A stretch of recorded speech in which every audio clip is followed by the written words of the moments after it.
Hello everyone, and welcome to the fourth session of the series Teaching Online. It's about teaching, not technology. My name is José Manuel Villafuerte, and I'll be with you today as a moderator, along with your host, Dr. Ruth Betzold, English Language Officer for Mexico and Central America. We will try to answer your questions and respond to your comments during the session. Today, our host, Ruth Betzold, will be talking to our presenter, Wendy Colson, about smartphones and self-access materials. Let's get started.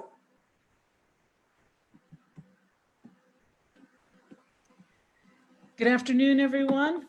We're so pleased to have you join us for this series. It was created with Mexico in mind, but we believe it's also helpful for those of you joining us from other countries.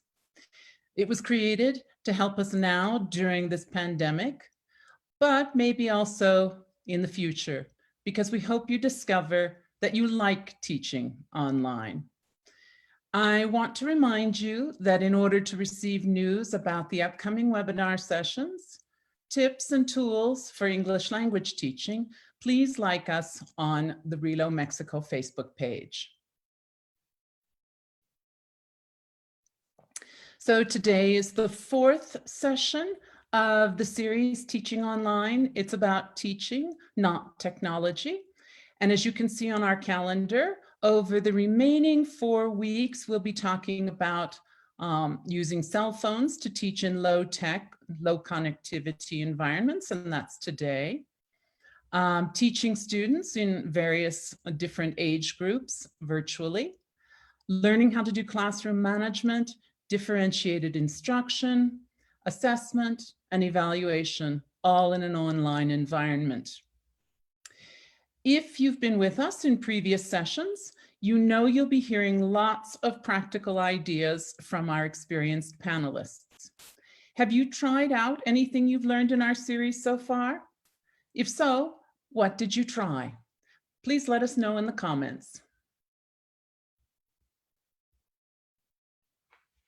So each Monday and Thursday session during this 6-week series lasts about 60 minutes, during which we show you tools that can help you teach the way you want to make you as comfortable in this new virtual classroom as you were in your physical one.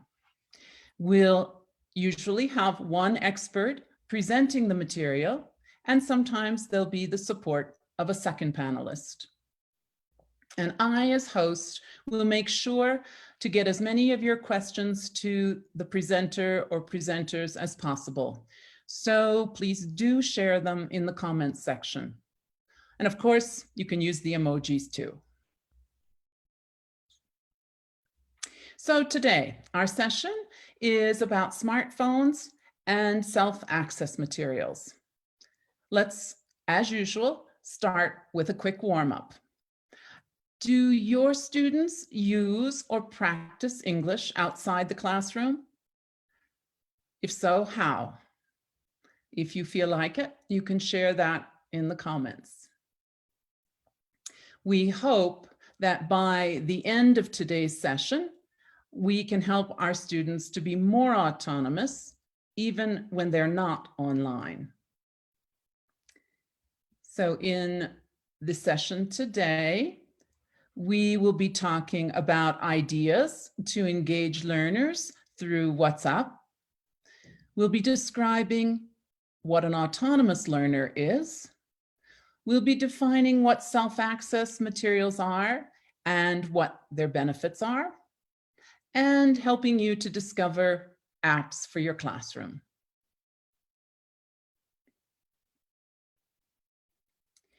So now we're ready to introduce today's speaker, or reintroduce our speaker if you were with us in the first session. She's Wendy Colson. Wendy started her TESOL career in 1993 after receiving a master's in applied linguistics and TESOL from Indiana University, a career which first led her to work with the Soros Foundation's professional teaching program in Hungary, where she taught for 4 years. She then began working with adults in community-based programs, teaching ESL and working as a program coordinator. After that, as manager of Chicago's tutor-supported adult literacy program. She then changed directions slightly, got a master's in K through 12 bilingual education, and moved to Mexico, where she has lived for 16 years. She worked for 7 years teaching children in private bilingual schools before she became a teacher trainer and curriculum developer. She's also participated in the US Department of State's programs as an English language specialist in Jordan, Tunisia, and right now in Mexico. In the 2017-18 academic year, she served as an English language fellow in Medellin, Colombia, working with teachers in their Young Learner program and Youth Leadership Scholarship program.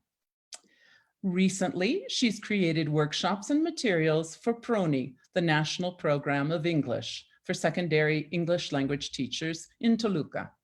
She also works online with the British Council, teaching and mentoring teachers from Myanmar, where she spent the first few months of this year. Wendy, over to you now. Well, thank you so much for that wonderful presentation, Ruth. I'm so glad to be here with you teachers today, and I can't wait to get started. I want you to know that low resource environments are one of my specialties, my area of specialties. I have worked in places, so just like you, with no electricity, zero connectivity, and just a blackboard and imagination. So it is about good teaching at the end of the day. Well, I wanted to bring your focus on your comments from the survey that we had in our overview session.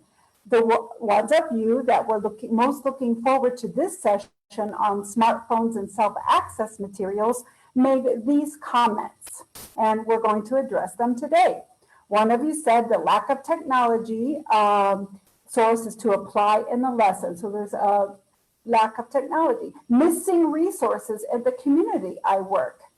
Working with students' distractions in their houses like chats or games during the video conferences. Helping students better in their doubts. So communication is an issue for us. And we need to select the correct apps to work with. And I love this one. This was written in all caps, and it really ties the two themes of today's webinar very nicely together. And it was originally written in all caps to get students to love and learn English. So most of us are using WhatsApp and Zoom, so we need to maximize this for students to use it at home with self-access materials. So if they love the apps, they will want to learn at home. All right. So we're going to go, our overarching goal of this particular webinar is to present new ways to engage students in low-tech settings, moving towards autonomous learning with self-access materials. Whew, that's a mouthful, but we're going to look at some of that vocabulary. All right.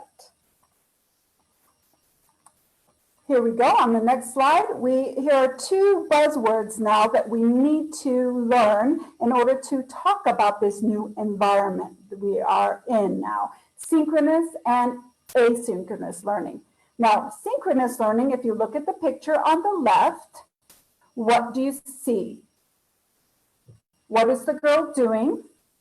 Who is she watching? What is happening in the picture? That is synchronous.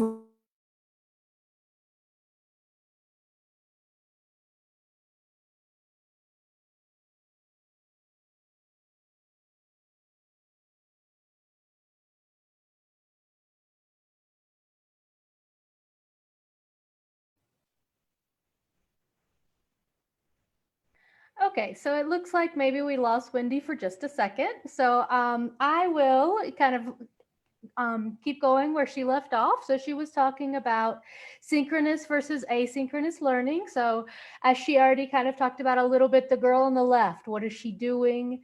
Is she talking to the teacher in real time, or is she talking to the teacher kind of asynchronously or seeing the video afterwards. Versus if we see the video or the picture on the right, what do we see the person doing? Are they interacting with the teacher in real time, or are they kind of looking at something afterwards or after the fact? So we have here synchronous learning. So that's what Cindy talked about in our first big session, was using Zoom for synchronous learning. And then we also have over here asynchronous learning, and that's going to be the most important part of what Wendy talks about today. So I'm going to go ahead and go to the next slide while we get Wendy back. So here's some examples, a couple of which I already gave you. So synchronous is interaction and feedback in real time. So you have a specific class time. So Zoom meetings, WhatsApp calls, webinars, just like this one. And then classroom teaching, which is the synchronous learning that we all miss the most. And then there's interaction and feedback on students' own time, right? So this could be a discussion board that they take part in. It could be sending video and audio, and we're going to see some examples later. It can be working with apps, so on their own or with the teacher, and it can also be doing homework. So maybe not our favorite asynchronous activity, and it can also be with collaborative projects where maybe the students have to work together outside of class, and then they bring it into class or they share it with the teacher. Okay, so just to get us an idea and to use our emojis. So how much synchronous teaching do you currently do now? So if you're every day on Zoom or Google Meets, give us a big shout. If it's just a couple times a week, give us a thumbs up. One time a week, give us a heart with some love. And if it's none, that's still okay. We just want to get an idea, and give us the little care, the hugging emoji. So I'll give everybody just a second to vote, and we'll see what kind of emojis are coming up. I see some hearts. Some hearts, A couple of, the screaming. Okay. So it looks like there's a mix. Some people are on several days a week. Some people, maybe they haven't quite got to that point yet of being able to teach synchronously. So that's okay, because what we're going to talk about today is the synchronous part of what the asynchronous part of what we do. Sorry. Okay. So here is a sentence starter, which is a great way to help students produce language, either written language or spoken language, because a lot of times students kind of get stuck with, well, how do I get started? So just for you guys to kind of start to tell us, how do you use whatever technology it is, and what do you use it for? So Wendy's example here is, I use Facebook to post weekly assignments. My students use WhatsApp to send photos of their completed work. So let us know in the chat which technology you use and the reason why you use it, because I think we have Miss Wendy back. Yes, the lights. Can you hear me? Yep. So I'm going to hand it back to you, and we have just gotten to the slide that you can see on the screen. Great. And I have a few answers for you already from the audience. Fabulous. Thank you. So I use Edpuzzle to post video lessons. I use Padlet with the kids to post information. I use YouTube with a decoder. I use Google Classroom to post weekly assignments, and they send them back. I use Google Classroom to upload assignments. I use WhatsApp to send homework assignments. I got lots of stuff here. Back over to you, Wendy. Nice. Thank you so much for filling in. I think there's a famous song by a Medellin composer, Se fue la luz. The electricity went out on the whole block. So sorry about that. Well, let's continue, and let's see what Mexican teachers are doing around the country, their creative solutions to this remote learning. On the next slide, you can see Ana Luisa Chavez Lefranc. She's in Mexico City, and she's giving her synchronous learning in 2 30-minute sessions on Zoom per week. Her asynchronous learning looks a little bit like this. What she does is she sends daily morning routine via email to the parents. And then parents send back the work and make comments via the email. Parents also communicate in their own WhatsApp group. And Anna and the room representative, or vocal in Spanish, communicate via WhatsApp. So Anna doesn't get inundated with questions and concerns. She gets a general summary. So I love this. On the next slide, you can see part of Anna's planning. Although she does a little bit of synchronous learning, what Anna does is send a morning schedule that she has the students go through with their caretakers before she has her live sessions. So this is just a little bit of her planning. She has from 9 o'clock until the Zoom session at about 11:30. As you can see, this went to the parents. This was emailed to the parents in Spanish, and she starts with the letters. She sends them a video from YouTube to watch that's interactive with the letter of the day. And then you can see that they have supported work. They go to their page in their book and they work with the letter Z. And then I love how this is written, even though it's sent to the parents, I love how this is written for the children. So this is just the beginning of them taking a little bit responsibility, even though they're not responsible for themselves.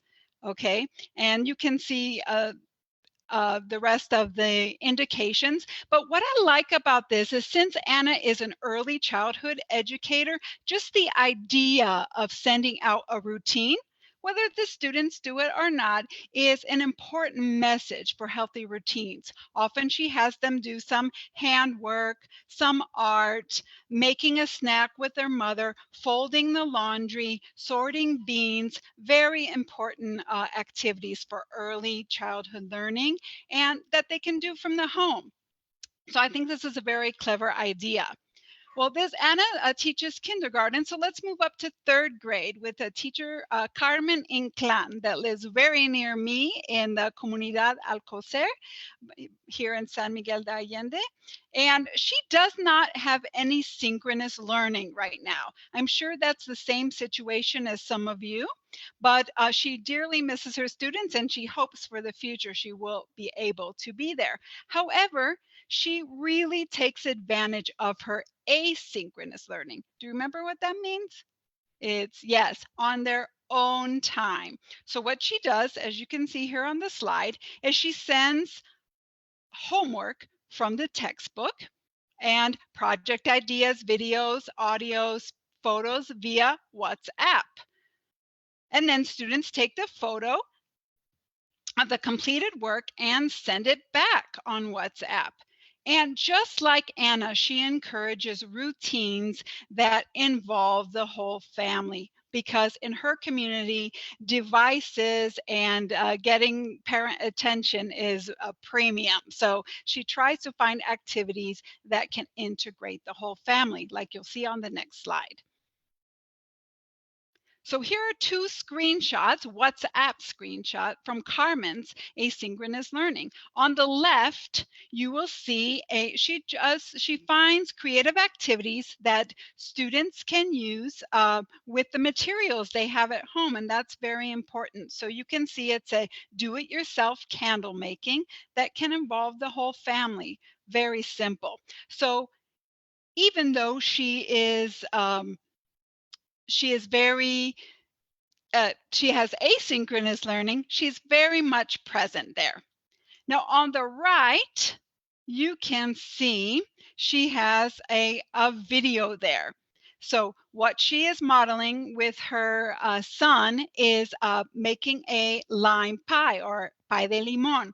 So she's kind of doing a combination of asynchronous learning, modeling for her students a simple recipe that they can then do and record and send back to her. So there's much interaction.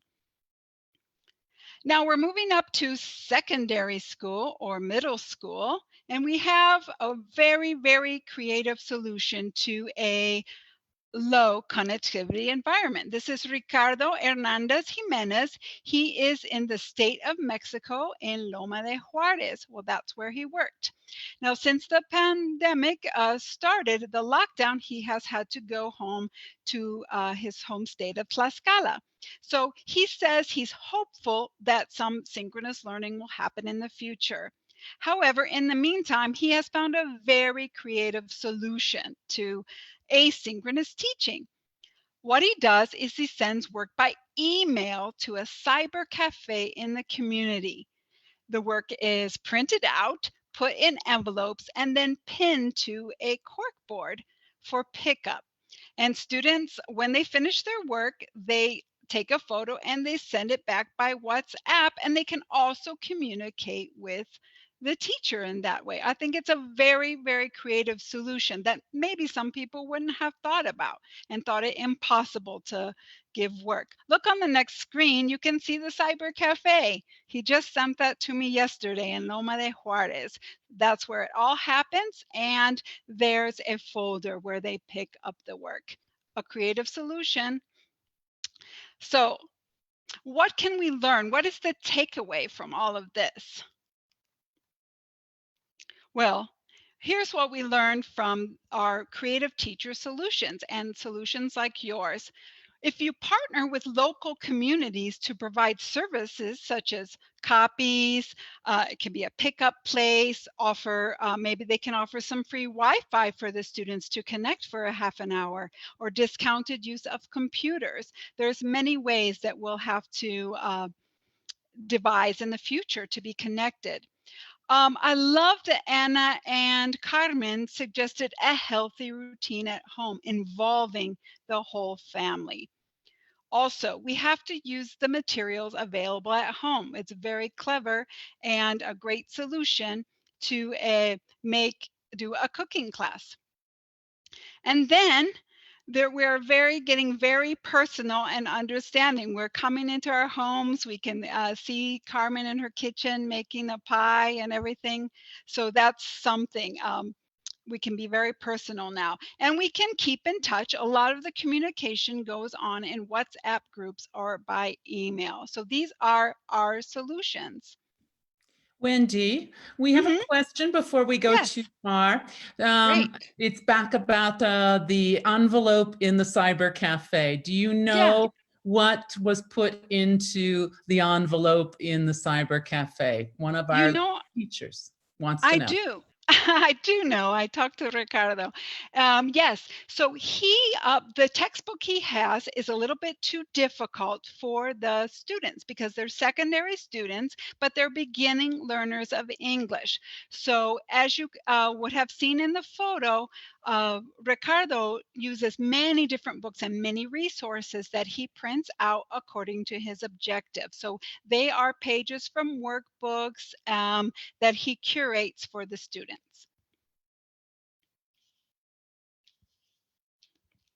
All right, so if there's no more comments, let's go to a challenge. I'm going to do a creative smartphone challenge with you. Don't start yet, don't cheat, okay? So what I want you to do is type, or if you don't have that accessibility, write it on a notebook. But I want to name all the ways that you use your smartphone for learning or for not, your normal daily use. We have 15 seconds to do it. Ready, set, go.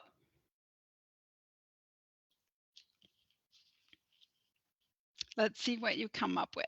Creative teachers.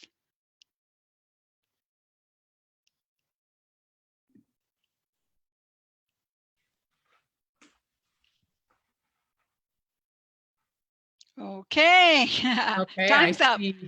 I see sending messages, social media, sending videos, doing Zoom, more sending videos, social media, feedback, emails, anything different in here? That looks like the chat. WhatsApp communication, search, read. The longer I stay, the more comes. Right. There's lots of things. We check the weather, we look at the time, we listen to a podcast, we do many things on our phone. So this is just an exercise in creative thinking and resourcefulness. I'm not going to go too much into that, but I want to leave you with a few questions because I'm kind of that glass half full person where some people think there are no resources and low resources. I know you have your smartphones and I know you do a lot of things. So let me leave you with these questions. So there's a lot of material that you just mentioned. Could we use some of this readily available material with our students?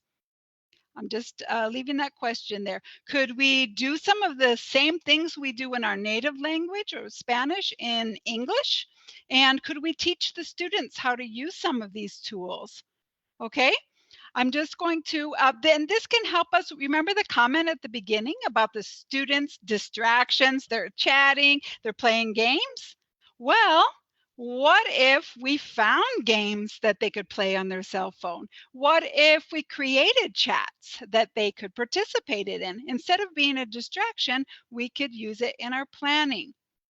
Now, I want to leave you with an anecdote before we go to the next slide and tie in our two themes of WhatsApp and self-access materials. Right now, I am learning French, and when I walk to my French class, I put my headphones in and I listen to a podcast on the way to my class. Not only do I get some listening practice and some new vocabulary, I switch my mind from English or Spanish to French. Also, while I'm waiting for my teacher to dismiss the class before, I'm using my cell phone to flip through my flashcards. And when I'm at home and I'm eating lunch, I watch the news in French, and sometimes I do some exercises. So there's lots of learning material on the cell phone. So I'll leave you with that so we can combine our next theme. But always, as a true teacher, we're going to look at vocabulary first. Okay, let's talk about autonomous learners because we'll need this vocabulary to talk about self-access materials, which has to do with autonomy. I want you to all read with me. Ready? Autonomy means the ability to take control of one's learning, one's own learning, independently, please help me, or in collaboration with others. An autonomous learner will take more responsibility for learning and is likely to be more effective than a learner who is reliant on the teacher. That's a mouthful. So let's look at some of that vocabulary more closely and give an example. What do our autonomous learners sound like, look like, and what do they do? I would like you in the chat or on a notebook or just think aloud to yourself. I want you to use this word cloud as a help to describe an autonomous learner with 3 words. Which word sticks out to you? Okay, the biggest word I see there is, yes, independent. Can you write 3 words? What do our autonomous learners look like when they're at home in their asynchronous environment? All right, so let's get, while you're writing and describing the learners, let's see how this connects to self-access materials. Right, now look at this boy in the picture. Isn't he cute? Okay, this is probably what a self-access center used to look like. They could be in the library with lots of materials. They could be in a media center.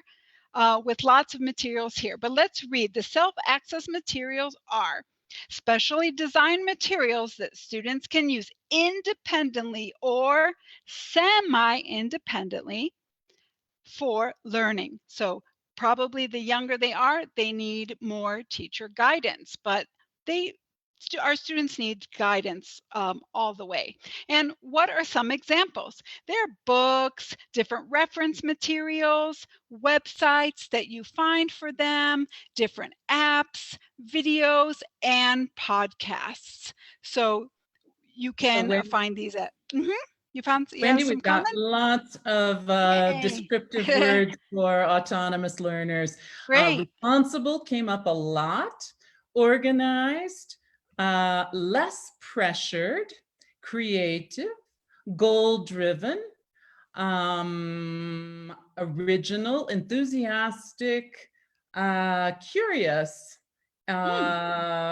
interested. They have intrinsic motivation, and they're always thinking. Wow. I even heard some that weren't in the word cloud. That's amazing. Great. So this is how we want to create these autonomous learners with our guidance. Now, as you'll see on the next slide, we have a model for thinking about it. I love this model because it's the gradual release model. We don't want to just throw them into the sea of learning without any guidance. Don't think your job is obsolete. You can see if we describe the picture on the left, it's the teacher's responsibility. And if you follow that pyramid down to the tip, the teacher is involved in every step. There's just a gradual release. Think about a child riding a bike. You'll have training wheels, you might hold them, and gradually you'll release the support, like scaffolding. If you look on the right, this is the student's responsibility. And I love this on the right, the further right, we have I do, which the teacher models, gives a presentation, okay, a demo. Then we go down to we do, so we're doing it together in a shared instruction.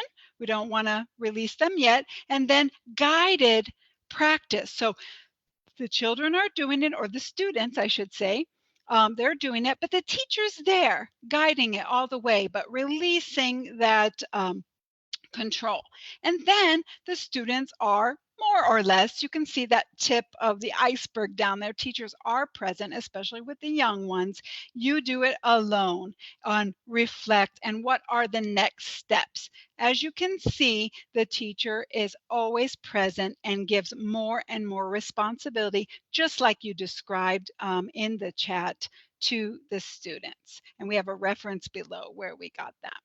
All right, so let's look at what that looks like for WhatsApp.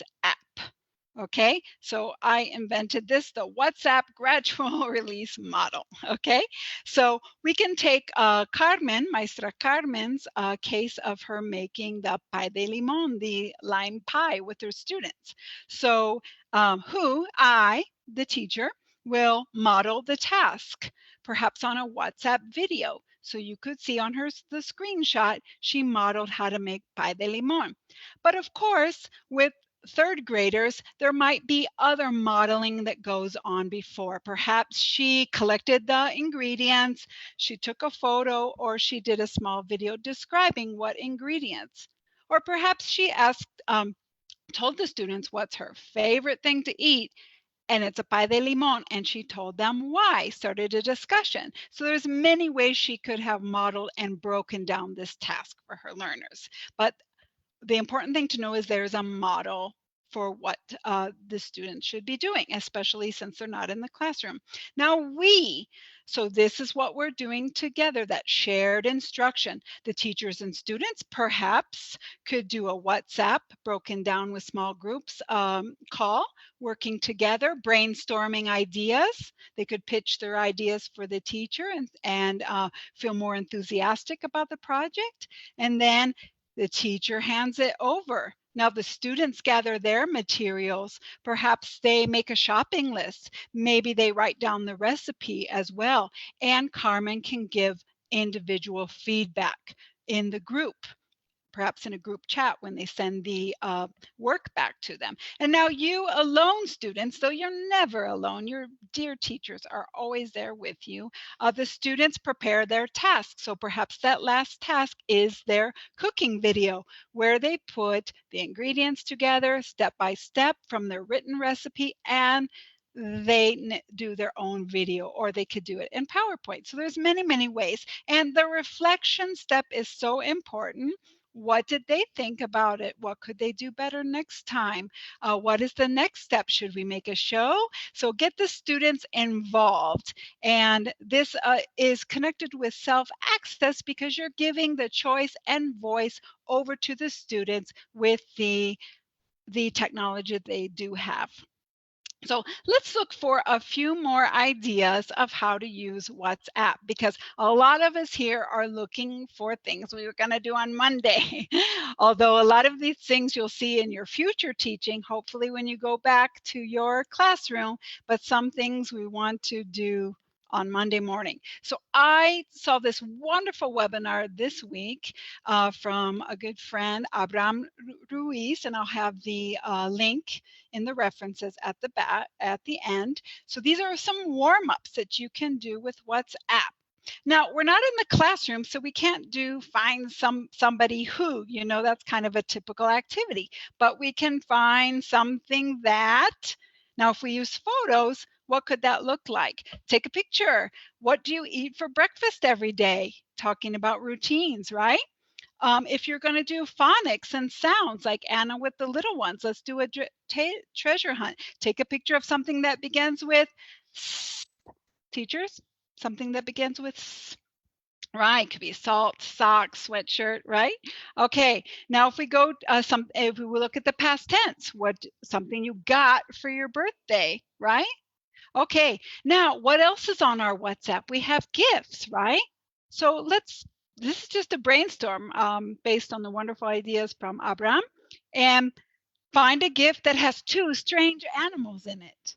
Okay, and the students can compare, describe, find a gift that is very funny to you, and why do you think it's funny? Okay, find one that shows love for a friend. Okay, so giving a different meaning to the gifts. Now, there's lots of stickers and emojis, and students love to show their favorite ones, I think at all ages. So find a sticker that shows something sticky.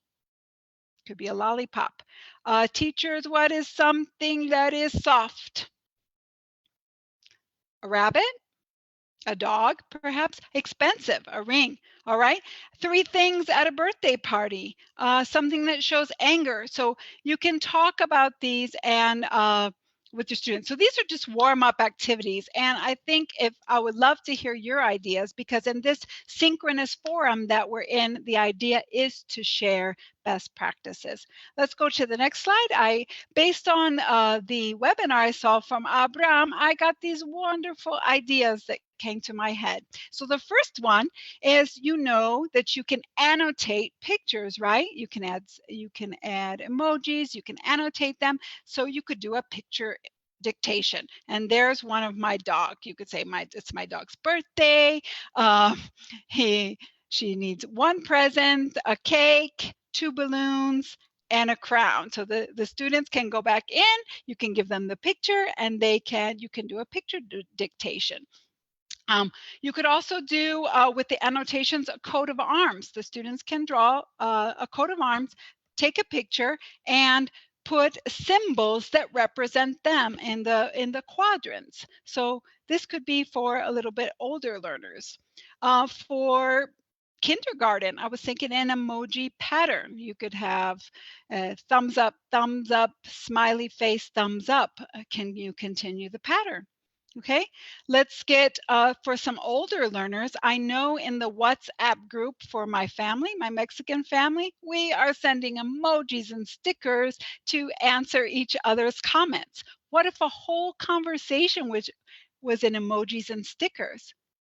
What if later you wrote the dialogue to that? What if everybody had picked one of the conversations and we saw the different written conversations that were we compared them to each other? That would be very funny. Then we could act it out with another student we were paired with and send the audio to the group.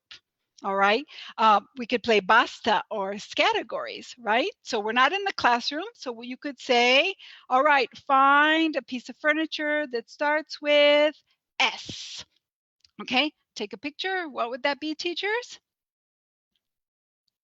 sofa probably, and you know you get a point if you have an unusual one or a creative one.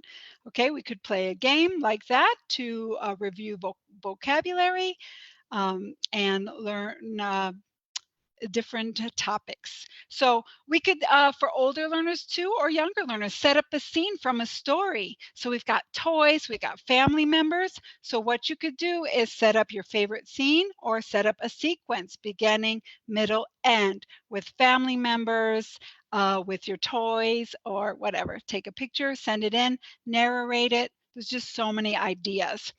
A chain story, like a discussion board. Someone starts a story and someone continues the story with vocabulary from your lessons. And the final brainstorm I had, and please add your ideas, because I got really excited about this after Abraham's wonderful webinar this week. You could do a discussion board with video instead of typing, which is hard for some people on their phone. You could start a discussion thread and people can respond to questions in your book with video. So these are my ideas. We'd love to hear yours. Now, in order to do some of these things, you'll have to look at some advanced features of WhatsApp. Advanced, okay? So at the bottom and at the end, there's a wonderful tutorial that's very attractive and you'll learn lots of wonderful things. But in order to be able to do the WhatsApp gradual release and some of the ideas I shared with you in my brainstorm, you might want to pin your group to the top of your chat so you can always find the groups. So learn that function. You can create a group shortcut on your home screen, so that it's just at the pick of your finger. You know, you can get into your groups. You can also star messages. I bet you're getting, you saw what Anna and Ricardo's doing. They get so many messages and so much homework sent in WhatsApp that they need to clear it out. So if you star the messages, you can keep the important ones or the ones you're working on and erase the rest or save them on your laptop. Moving to the right, you could do a group call and have small conference calls with your students with the group call function. And if you want to do a wonderful picture dictation like I did with my dog, and you can also correct students' work, you need to know the photo annotation feature. And to respond personally, did you know if you don't want to give feedback to the whole group about one person, you can use these 3 horizontal dots to respond to someone personally in the group for feedback. But then my favorite feature, the one that changed my world, is WhatsApp Web.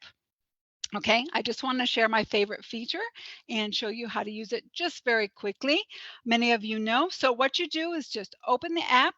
You'll see 3 horizontal, no, this is vertical dots in the upper right-hand corner, and it will have WhatsApp Web like you see the arrow pointing to. So you click on that, it will tell you to go to the website, whatsappweb.com. When you do, this screen on the right will show up with a QR code. So it tells you to log out of your other devices, just say yes, and hold up your phone while you're still on WhatsApp Web, WhatsApp app, and like you're taking a picture, you will scan the code and it will open on your laptop, and really it saves time when you're have so many messages and so much homework coming in. To save them on your laptop, to respond, to make videos. Believe me, you'll save a lot of time with this feature.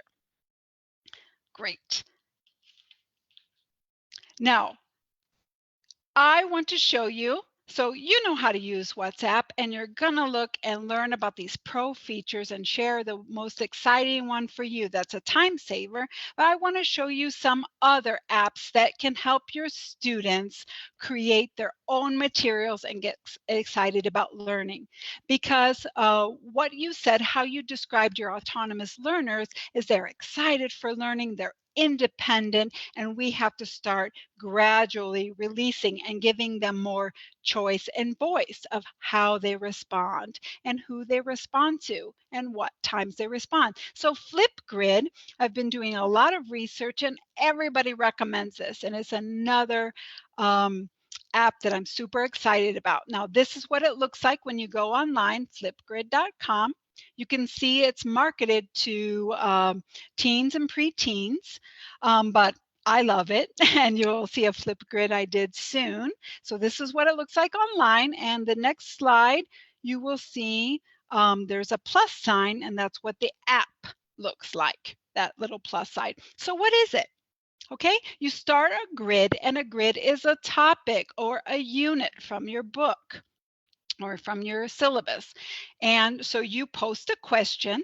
So I posted one on Reload Mexico of how people are using self-access materials with their students, as you can see right there.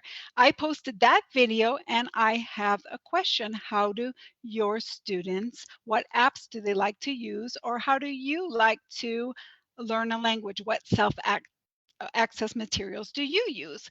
So if you could go back to the next slide, we'll go step by step. Yes. Okay. So I posted that question. You saw me, a video model. I set a time limit. You don't want to see 28 videos for 5 minutes. So for these teachers, I said 15 seconds, but you can set the time limit. And students respond with their own video, and they can decorate it, annotate it. It's very fun. So they have their own choice and voice in that, and they can respond to each other. So it gives them, you're handing over more control, more independent. They can start their own grid too, and you can assign maybe an older learner to sum up the grid and give feedback, or the teacher can do it with younger learners. I just love this. It really gives them a lot more independence to how they're going to respond and what they're going to respond to. So you'll see 2 more slides. You'll see the one you just saw, and then some wonderful teachers like Cindy and my friend Magali in Spain. Heather also responded to my question. So start a FlipGrid with your teachers. I just thought of another idea too. You can start this brainstorming idea for research projects. So there's a lot of creative ideas. Now Heather's going to show you 2 more apps that all the teachers are talking about, and I saw in our survey some of you are using too. So let's hand it over to Heather and to talk about some self-access apps.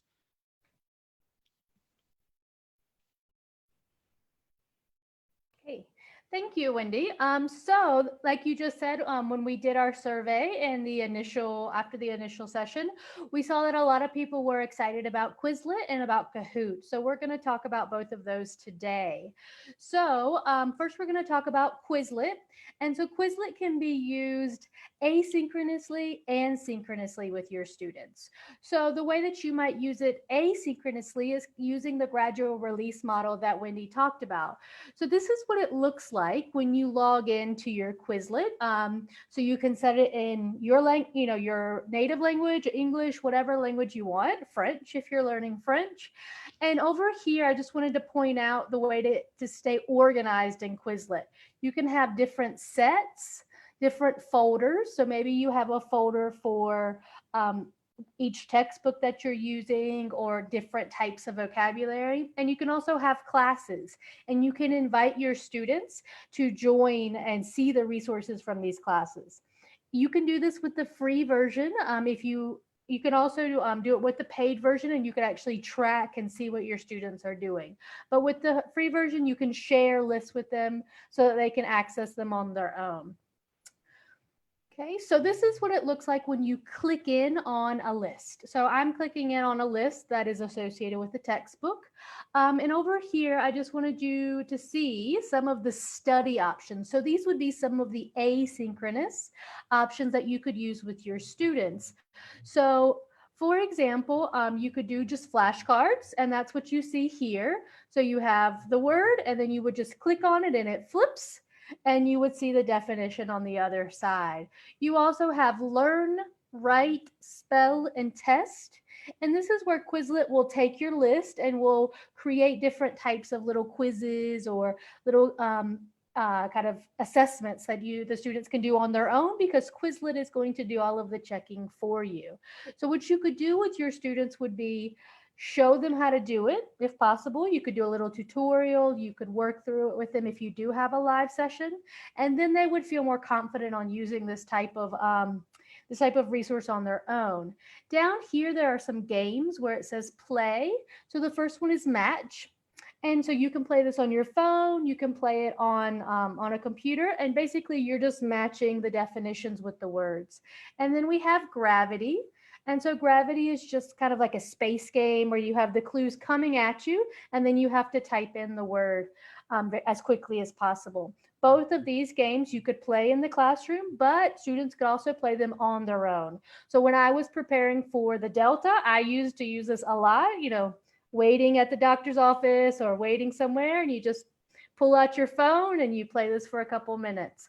And then this last one I just want to talk about very briefly because it is something that you would have to play live, as the name indicates, Quizlet Live with your students.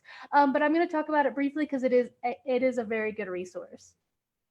So if you want to play Quizlet Live, you click on that link and then it brings here. So the first option is teams. And so when we do get back into the classroom, you can play this with your students in teams. And I have played this with teenagers, older people, in between, and everybody likes playing it. So it's something that I've never seen anyone who doesn't like playing Quizlet Live in a team. The option that we have right now is individuals. So this was where each student's on their own device in their own home. And so you could play this during a live session on Zoom, or you could just say to your students, hey, I'm going to activate the Quizlet Live at noon.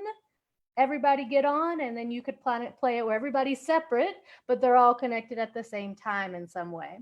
So once you choose how you would like to play, then Quizlet will allow you to choose how you want the clues to appear. So you have ideal, you have the word up here, or definition up here, sorry, and then you have words, or you have the word followed by definition. So that's just up to you. It'll depend on how long the definitions are as well. Okay, so that's Quizlet.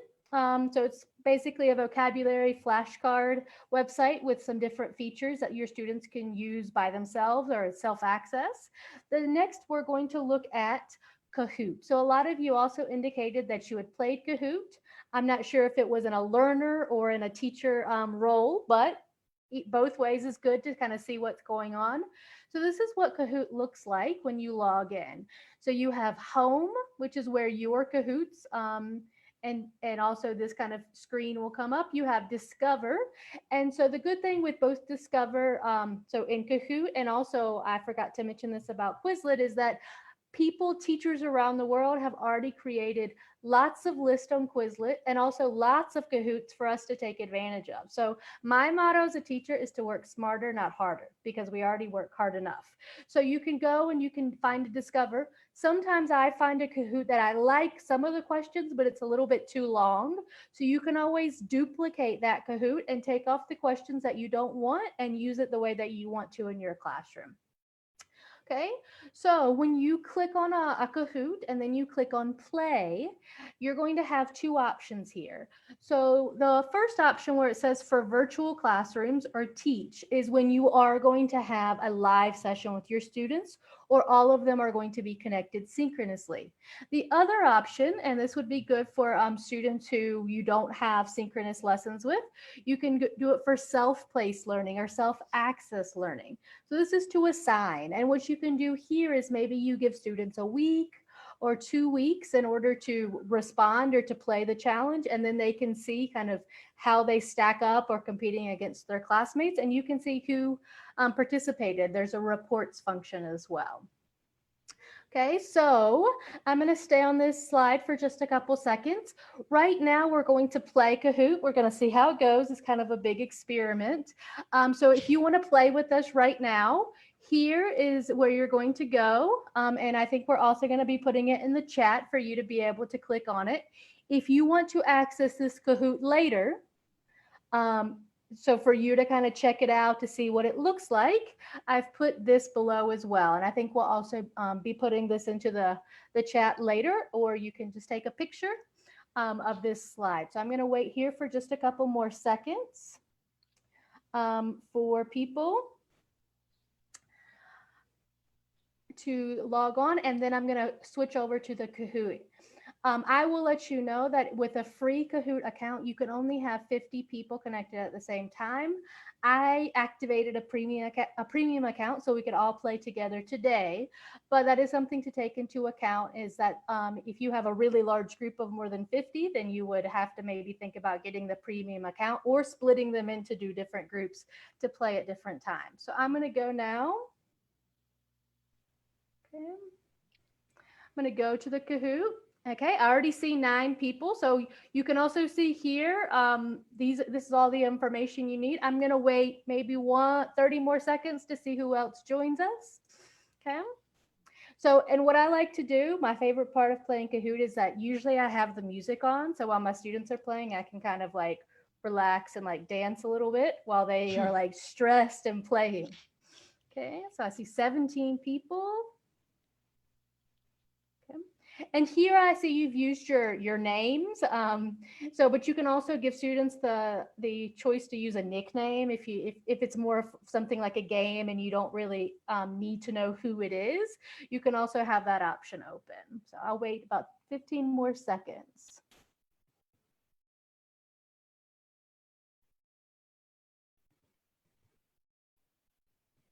Okay, we got about 30. Relo's playing. Kate.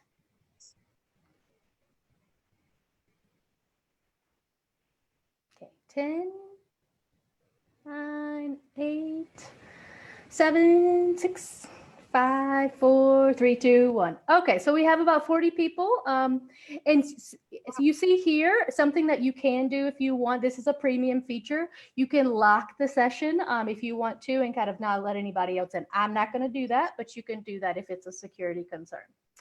Okay, so I'm going to go ahead and start. Okay.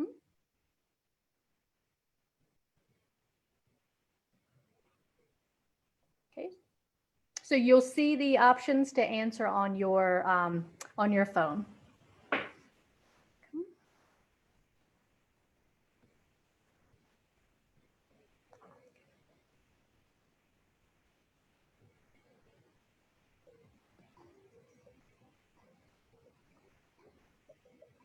Okay, so looks like we're starting to all get the hang of it. And this is what happens with students too. The first time you play it, they're like, oh, what's going on? And then they realize, oh, I have to answer super, super fast. So that's good. You're kind of getting the hang of it the same way your students would.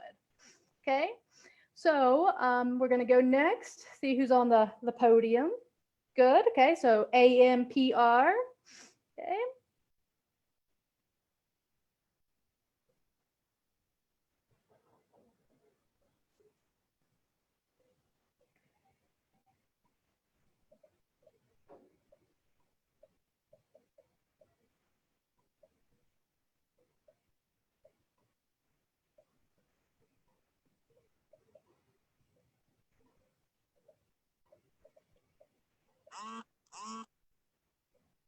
Okay, it looks like more people were able to answer. So this is another question type that you can use. So in the free version of Kahoot, you can do multiple choice or you can do true and false. There are other types of questions available, but you have to pay. Okay, so let's see what we got. Ooh, so a change in the leaderboard. Okay.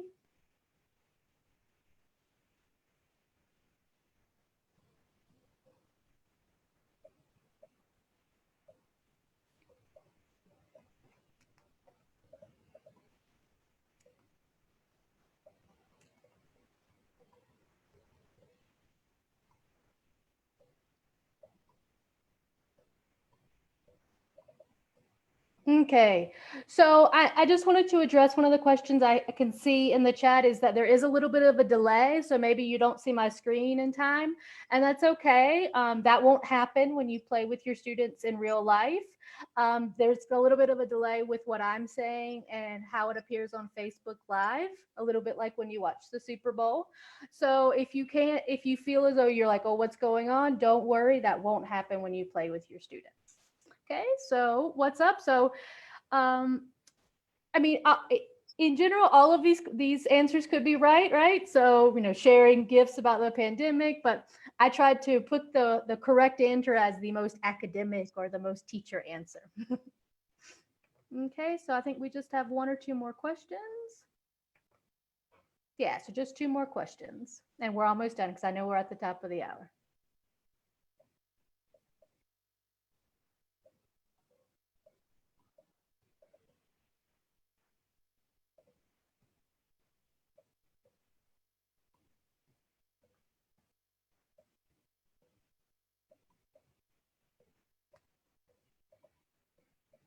Okay, good. So we talked about self-access materials. So this is to help them kind of increase their kind of status as autonomous learners. So that's kind of was the reason I put the right answer for that. So we're going to go into our last question. Okay, Lowful is still at the top.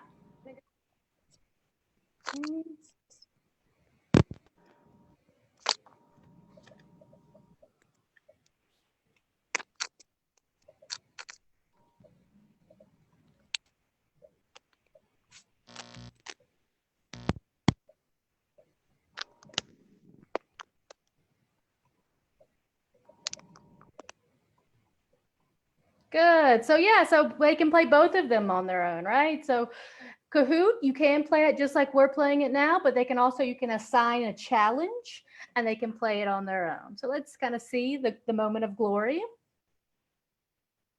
So students really enjoy this. I'm going to turn the music off.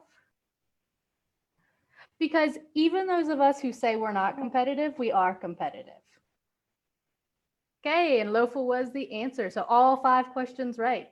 Okay, so here one thing that's good to show is to get feedback. So if you did do this with an academic purpose in mind, you can kind of see which ones or which questions most of your students missed or which ones you might need to review with them. Okay, so I'm going to go back to the presentation.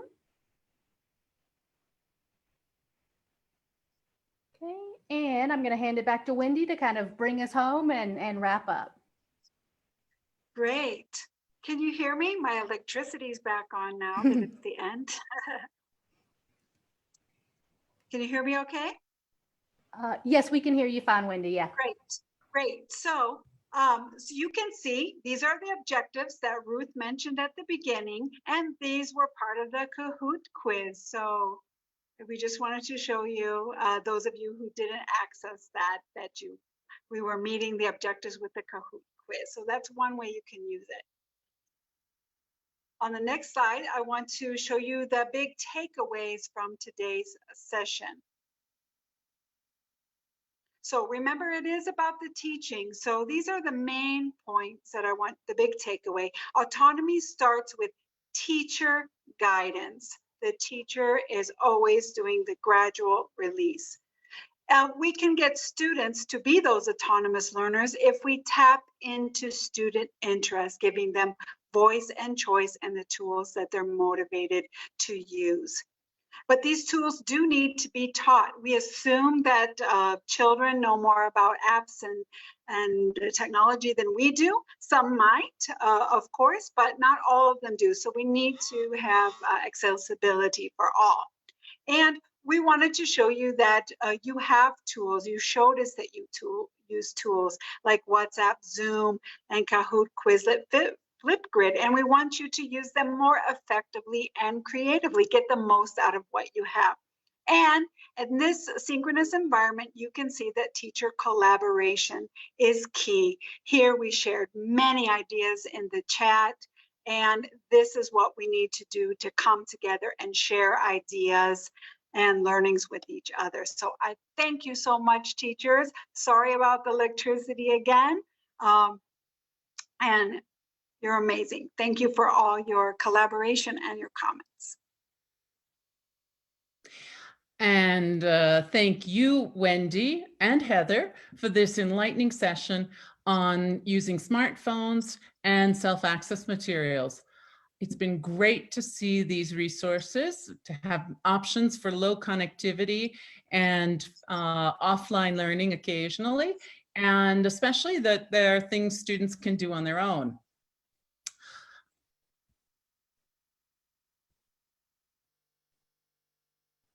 So At this point, we want to encourage you, our participants today, to share what you've learned, any reflections you might have, any thoughts or tips with us, of course, here on the comments, but also in social media with your colleagues after the session ends.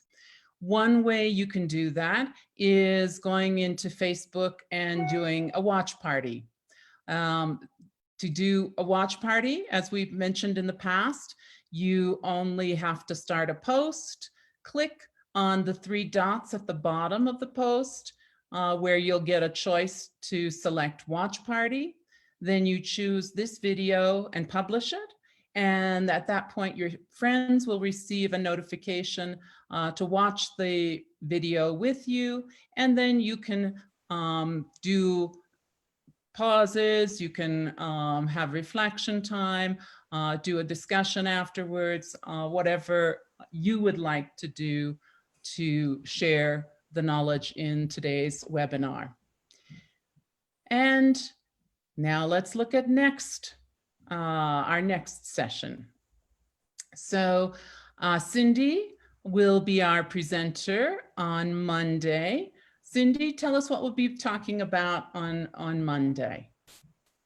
Hi, everyone. I hope you'll join us again on Monday. We're going to be looking at a lot of the Google apps like Google Slides, Forms, Docs. We'll take a quick look at YouTube and look at ways to make more lessons that are interactive and engaging. So come back again on Monday. Thanks. Great. Thank you, Cindy. And we'd like to thank all of you who joined us here today live. We appreciate all the comments and answers and questions that you shared in the comments section. And we look forward to seeing you again on Monday. That's June 8th at 4 p.m. in Mexico City. Until then, stay home, stay safe. Bye-bye.